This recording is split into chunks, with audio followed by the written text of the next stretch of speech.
Continuamos en Pro Economía y Finanzas. En estos momentos tenemos en piso a Beltrán Maki, presidente de la Asociación de Bancos del Paraguay. Beltrán, muchísimas gracias por venir.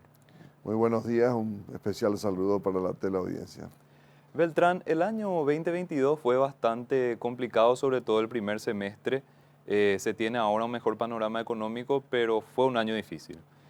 ¿Cómo fueron atravesando los bancos este año tan particular y cuáles son cuál es la principal lectura que hacen del desempeño de las entidades bancarias en este año 2022? Sí, creo que fundamentalmente tenemos que decir que eh, es una acumulación de años difíciles, los años de pandemia. Previo a la pandemia tuvimos un problema en el agro también parecido al que tuvimos en este 2022. Y bueno, sequía reiterada, crecimiento ralentizado o no crecimiento en estos años. Y bueno, esperamos el 2023 un crecimiento, una recuperación importante, un poco de contramano a lo que están viviendo los otros países, pero este 2022 también fue diferente para esos países, ¿verdad?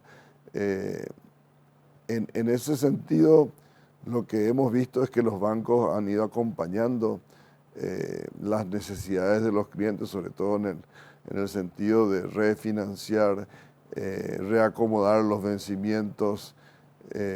Hemos venido acompañando con medidas desde el Banco Central también que facilitaron esto, digamos. Creo que la banca a lo largo de los años ha aprendido a convivir con este fenómeno climático, digamos, ¿verdad? A administrar los riesgos del agro en general con relación al tipo de cambio, al riesgo climático, a los precios.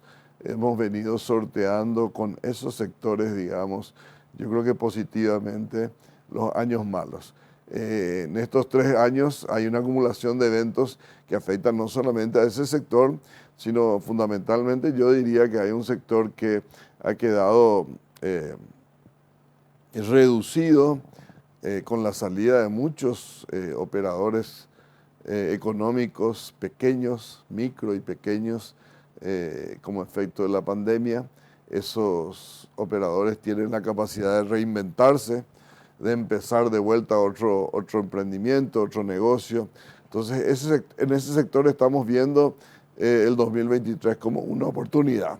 Ese sector fue bastante afectado, digamos, por los cierres que tuvimos, por el aislamiento, por esos meses tan duros que pasamos en la pandemia sobre todo, y todavía siguen necesitando de acompañamiento para recuperarse definitivamente. Esperamos, como decía, que el 2023 sea un año bastante mejor para ese segmento también, ¿verdad? Precisamente, hay sectores todavía de la economía que tienen dificultades para cumplir con sus compromisos. Está el sector de pymes, el agro todavía tiene ciertas dificultades. De hecho, que el Banco Central mantuvo vigentes ciertas medidas para ciertos Así es. sectores. El sector de la construcción también pidió sumarse. ¿Ustedes notan todas estas dificultades desde los bancos? Claro, a eso hay que sumarle un escenario un poco de la mano de la política también y del proceso eleccionario y un escenario de retraso en los pagos del sector del gobierno, ¿verdad? Creo que eh, eso está afectando de alguna manera los números en la coyuntura. Hemos visto que la mora en promedio viene creciendo, los bancos están respondiendo a esto con las previsiones, que es la forma en que tenemos de amortiguar, digamos, el impacto de estas situaciones. Creo que el año que viene alienta a mirarlo con optimismo, digamos, de la mano de la recuperación del agro fundamentalmente, y yo diría de la necesidad también de encarar nuevos procesos desde el Estado, ¿verdad? El sector empresarial en general tiene mucha expectativa con relación a las elecciones, también con relación a lo que pueda darse en el primer semestre desde el Parlamento y desde el gobierno, digamos. Yo diría que vamos a necesitar de mucho pragmatismo para salir hacia adelante, porque la coyuntura global es una coyuntura exigente y no hay espacios para las ineficiencias, no hay espacio para las medidas populistas. El gobierno que asuma tendrá que ser muy pragmático independientemente de las ideologías. Yo diría no hay espacio para la discusión ideológica, solo hay espacio para tomar medidas que ayuden a que la economía esté mejor y a través de eso a que nuestros ciudadanos estén mejor, ¿verdad? Porque creo que estamos a las puertas de la necesidad de grandes cambios estructurales en Paraguay y esos cambios tienen que ser para mejor, ¿verdad? Ujú. Beltrán, comentaste, pero te pediría profundizar un poquitito. La Standard Poor's sacó recientemente un informe que habla sobre riesgos y fortalezas del sistema bancario paraguayo en general. Habla de una alta dolarización por una parte, habla de una dependencia, entre comillas, de sectores que otra vez dependen de factores climáticos. Desde el sistema bancario, ¿cómo notan justamente esas debilidades y fortalezas y cuáles son las principales que ustedes observan? Sí, yo creo que el sistema bancario paraguayo tiene años de vivir con esta característica de que es un sistema que funciona en base a dos monedas, el dólar y el guaraní, casi en un 50-50. En algún momento uno ve pequeños cambios en esta composición, pero esto no ha variado en los últimos 30 años, diría yo. Eh, a diferencia de otros países que en algunos casos ya se han dolarizado totalmente y en otros casos, bueno, están en estos momentos empezando una apertura. En el caso de Brasil, por ejemplo, está cambiando sus normas para permitir que sus ciudadanos también accedan a cuentas en dólares, etcétera, cosa que no era posible antes, ¿verdad? Creo que esto le ha dado una característica de resiliencia al sistema económico paraguayo, ¿verdad? A pesar de que en el informe pareciera que le da una connotación negativa, digamos, eh, pero yo diría que Paraguay ha sido muy resiliente a los shocks que han habido externos, sobre todo gracias a esta posibilidad de mantener un tipo de cambio flotante, de esta economía bimonetaria, digamos, y de mantener sobre todo los fundamentos de la economía controlados, una estabilidad macroeconómica. No se puede leer esto fuera de este contexto, digamos, ¿verdad? Eh, con relación a la dependencia de los sectores económicos, y sí, claramente decíamos antes que los temas climáticos afectan el desempeño fundamentalmente del sector agrícola. En el 2022 esto fue un impacto muy importante, pero también hemos dicho que hemos aprendido a convivir con esto. Creo que el sector agrícola paraguayo es un sector que si bien está expuesto a este tipo de factores, ha incorporado muchísima tecnología y podemos decir que es un sector muy, muy moderno, con productores que también han sido probados a lo largo de los años. Siempre hay en estas situaciones de complicaciones económicas del sector, siempre hay jugadores que van a entrar y otros que que van a salir y otros que van a entrar seguramente. Pero eso se da en todos los sectores económicos cuando hay situaciones de crisis, digamos, ¿verdad? Lo importante es que el sector como un todo finalmente salga fortalecido y creo que ese ha sido el caso paraguayo a lo largo de la historia, ¿verdad? Por eso yo diría, si bien esos son los factores fundamentales que podrían afectar la economía, no hay que olvidar que el Estado en Paraguay es jugador importante, el Estado que recauda los impuestos y que realmente tiene ese impacto en la economía gracias a la contribución que hacen los ciudadanos con sus impuestos, ¿verdad? Yo diría que el Estado va a tener que jugar un rol muy importante, no solo por su tamaño, sino porque va a tener que ser un Estado más eficiente. La sociedad, el sector empresarial reclaman un Estado más eficiente y creo que este va a ser el centro del debate en el próximo gobierno, ¿no? Ya es hoy el centro del debate y va a seguir siendo con más fuerza durante el 2023. Ujú. Beltrán, en términos de créditos y de depósitos, se tuvo una circunstancia muy particular en ambos sectores desde la pandemia en adelante. Los créditos en 2022, ahora en este último tramo, están muy motivados por lo que sería la producción prácticamente del 2023. Los ahorros, después de un periodo de gran crecimiento, ahora están un poco estancados. ¿Cuáles son las perspectivas para el año que viene en ambos indicadores? Yo creo que el sector financiero va a crecer probablemente en un promedio de 10%, como viene haciéndolo en los últimos años. Eh, Creo que es natural que en coyunturas económicas acumuladas con impactos externos sobre la economía, es natural que los depósitos, la gente use sus recursos, use sus ahorros. Eso ha venido ocurriendo, digamos. Eh, Creo que el crédito va a seguir creciendo porque hay sectores que de alguna manera necesitan recomponerse y otros que tienen una dinámica de crecimiento, ¿verdad? Hay inversiones importantes en puertas en Paraguay en el año 2023 y los siguientes años, inversiones privadas, y creo que eso va a hacer que la dinámica del crédito siga fluyendo, ¿verdad?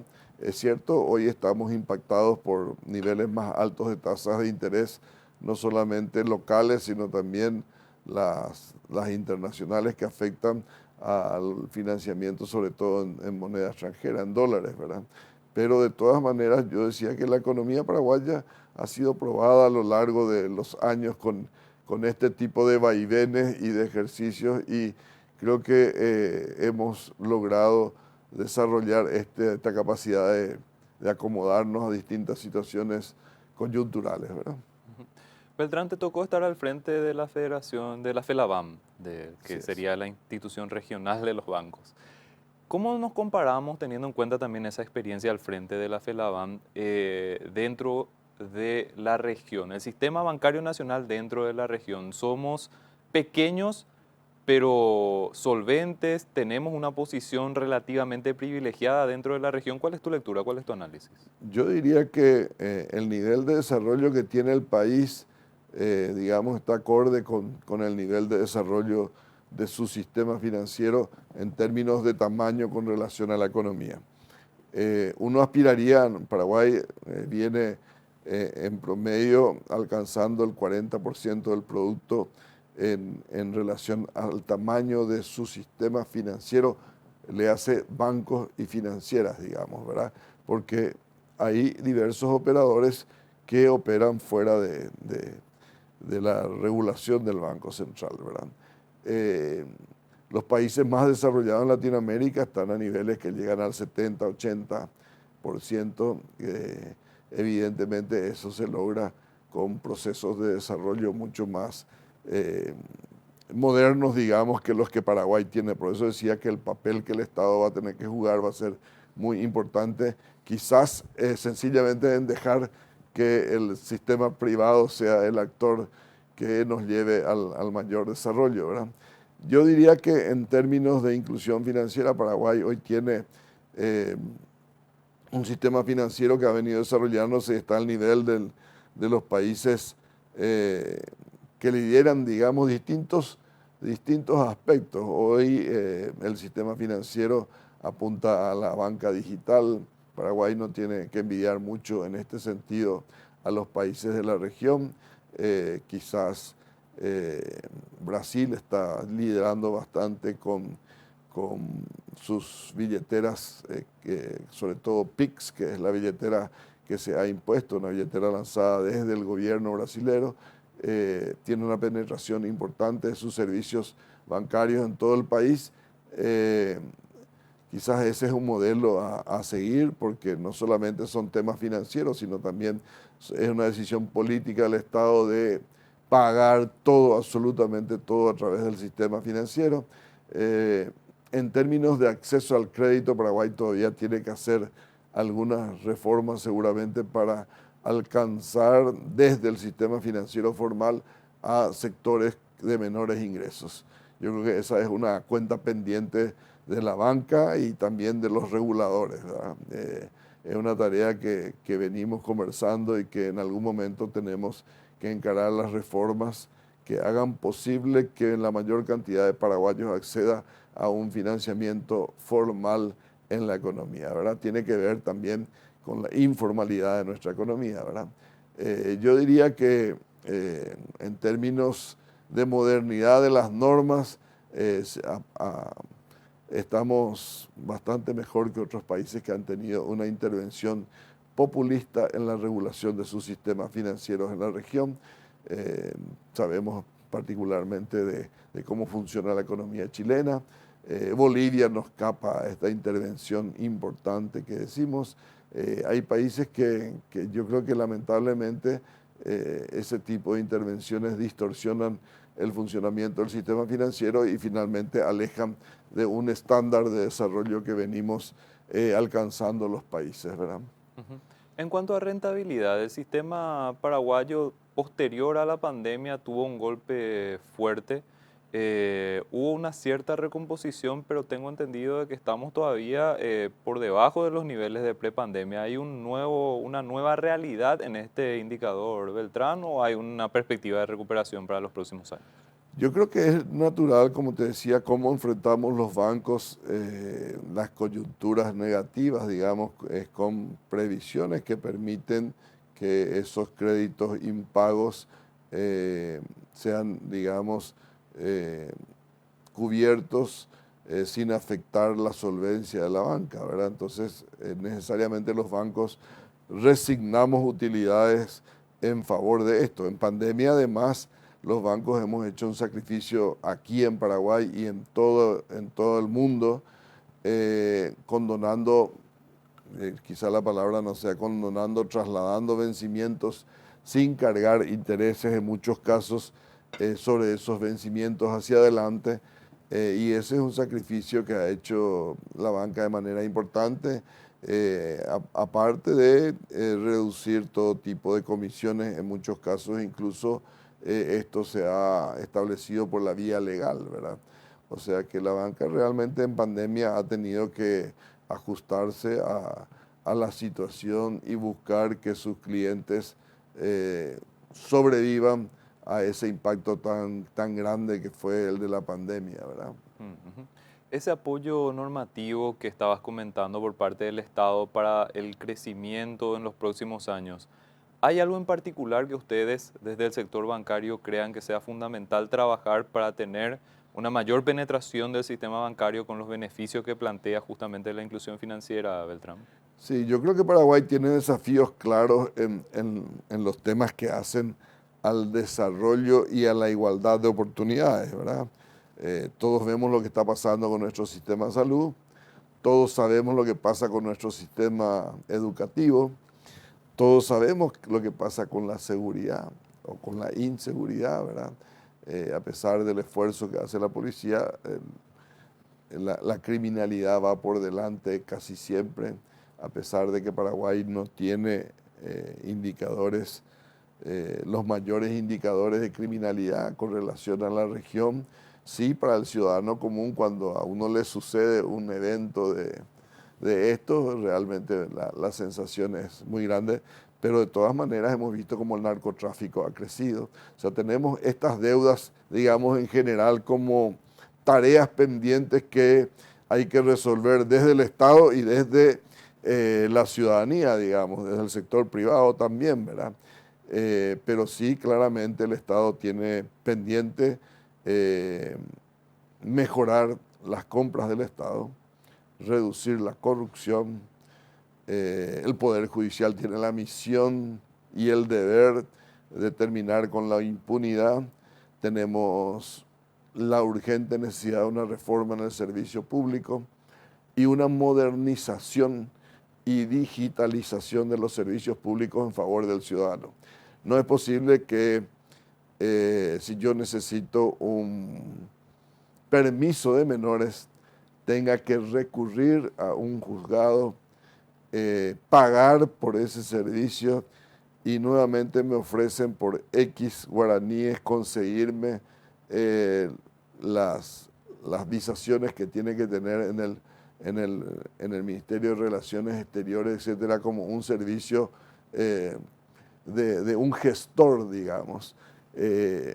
Los países se han adelantado a nosotros en el proceso de digitalización de los servicios, donde el Estado realmente lo que hace es brindarle al ciudadano la posibilidad de disfrutar de su tiempo de una manera diferente y no tener que hacer filas y no tener que andar haciendo trámites o pagando dinero extra por estos trámites por la ineficiencia del Estado, ¿verdad? Creo que ese es un déficit importante de Paraguay que tendrá que asumirlo con mucha fuerza, digamos, la digitalización en general de los servicios del Estado. Beltrán, muchísimas gracias por tu tiempo. Esperamos contar contigo nuevamente. Muchas gracias a ustedes y un saludo especial a la teleaudiencia hoy que estamos todavía disfrutando de la Navidad.